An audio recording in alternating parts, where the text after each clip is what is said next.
بسم اللہ الرحمن الرحیم۔ السلام علیکم۔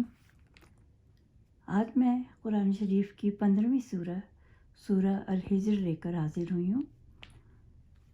ہجر نام اس لیے رکھا گیا ہے کہ مدینہ اور شام کے درمیان ایک وادی ہے، اس کا نام ہے ہجر، اور اس میں قوم سمود کا واقعہ بیان کیا گیا ہے۔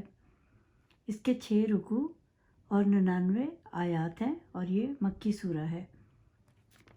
اس سورہ میں شیطان ابلیس کا ذکر کیا گیا ہے کہ اس نے کہا کہ میں سجدہ نہیں کروں گا، اور کہا کہ میرا کام لوگوں کو بہکانا ہے، نہ کہ سیدھے راستے پر چلانا۔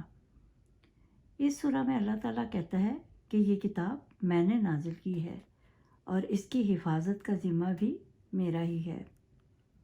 کفار کہتے تھے کہ اگر آپ سچے ہیں تو فرشتے کیوں نہیں لے آتے؟ تو ان کے جواب میں حضرت ابراہیم علیہ السلام اور حضرت لوط علیہ السلام کے پاس فرشتوں کی آمد ہوئی۔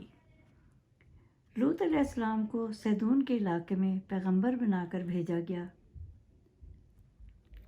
اس لیے اس میں حضرت لوط علیہ السلام کی قوم کا ذکر ہے، اور یہ کہا گیا ہے کہ فرشتوں کا آنا کوئی کھیل نہیں، بلکہ جب فرشتوں کی آمد ہوتی ہے تو شہر کے شہر کھنڈر ہو جاتے ہیں۔ اور اس سورہ میں اللہ تعالیٰ کی وحدانیت کا ذکر بہت بار آیا ہے کہ اللہ تعالیٰ کو ایک مانو۔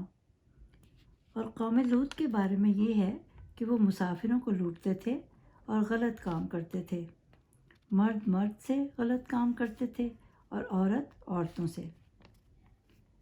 شیطان اللہ کا بہت نافرمان ہے، وہ ہمیشہ لوگوں کو غلط راستے پر ڈالتا ہے، اور کہا جاتا ہے کہ ابلیس کے بہت سے پوتے اور بیٹے تھے۔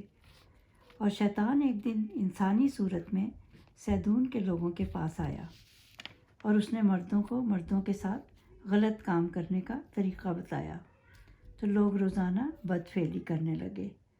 وہ مسافروں کو بھی نہ چھوڑتے تھے اور انہیں عورتوں سے بھی کوئی رغبت نہ تھی۔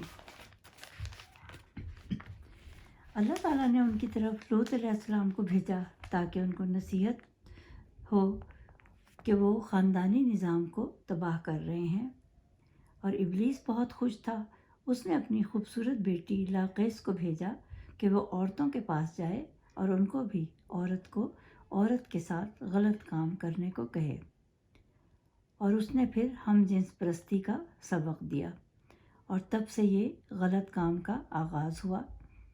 لیکن اللہ تعالیٰ نے ان کو حضرت لوط علیہ السلام کی نافرمانی کے سبب تباہ و برباد کر دیا۔ تب اللہ تعالیٰ نے ان پر پتھر اور انگارے پھینکے جن سے ان کے جسم کے پرخچے اڑ گئے۔ سدوم اور عمورہ کے علاقے تباہ ہو گئے، اور پھر مصر، یونان اور ہر جگہ ایسے لوگ پھیل گئے جو کہ غلط کام کرتے تھے۔ بچپن میں ہی حضرت لوط علیہ السلام کے والد ہاران وفات پا چکے تھے، اور ہاران حضرت ابراہیم کے والد بھی تھے۔ حضرت لوط علیہ السلام کو حضرت ابراہیم نے پالا، اور حضرت ابراہیم پر سب سے پہلے ایمان لانے والے بھی حضرت لوط ہی ہیں۔ لوط علیہ السلام کے بہت سے معجزات ہیں۔ حضرت لوط علیہ السلام جب بارش کے لیے دعا کرتے تو بارش برس جاتی۔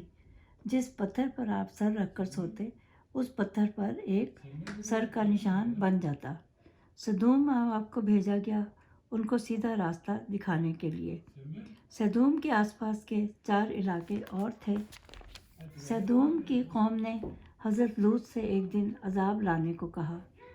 حضرت لوط کے پاس اللہ تعالیٰ نے 3 فرشتے خوبصورت جوانوں کی صورت میں بھیجے، حضرت جبرائیل علیہ السلام، حضرت میکائیل علیہ السلام، حضرت اسرافیل علیہ السلام۔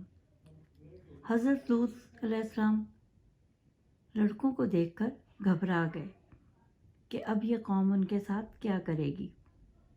وائلہ حضرت لوط کی بیوی جو کہ مسلمان نہ ہوئی تھی، اس نے قبیلے والوں کو جا کر یہ خبر دے دی کہ لوط کے گھر 3 خوبصورت جوان آئے ہیں۔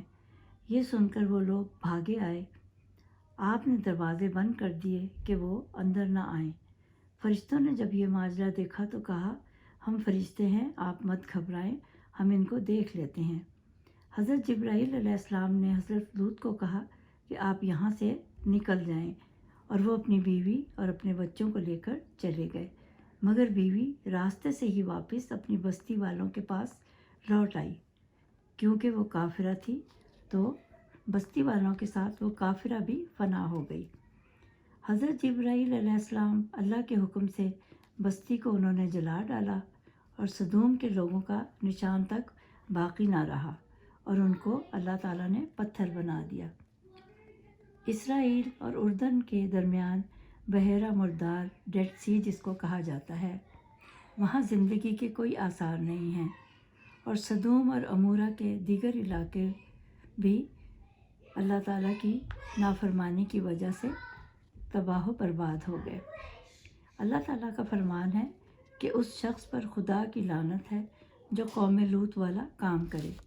اسی لیے ہمارا فرض ہے کہ قرآن کا کچھ حصہ روزانہ ترجمے کے ساتھ پڑھیں تاکہ غلط اور صحیح کا فیصلہ کر سکیں اور نیک راستے کو اپنا سکیں، اور قیامت کے دن کافر افسوس کریں گے کہ کاش ہم بھی مسلمان ہوتے۔ اور ہمیں چاہیے ہمیشہ اللہ تعالیٰ کی عبادت کریں، اس کو ایک مانیں، اس کے سوا کسی کو معبود نہ جانیں۔ اور سورہ ہجر پڑھنے کے بہت سے فوائد ہیں، کسی بھی حاجت کے لیے پڑھی جا سکتی ہے۔ اگر جگر کا کوئی مسئلہ ہو تو اس کو ضرور پڑھیں۔ پیٹ کے درد میں اس سورت کو پڑھ کر پھونکیں۔ چھاتی میں دودھ کے لیے بھی اس سورت کا پڑھنا بہت مفید ہے۔ تجارت میں منافع کے لیے پڑھیں، مال میں برکت کے لیے پڑھیں، اور گھر میں پڑھ کر پھونکیں تو کوئی چیز چوری نہ ہوگی اور دلی مراد پوری ہوگی۔ امید ہے آپ کو اس سورت کا ترجمہ پسند آیا ہوگا۔ خدا حافظ۔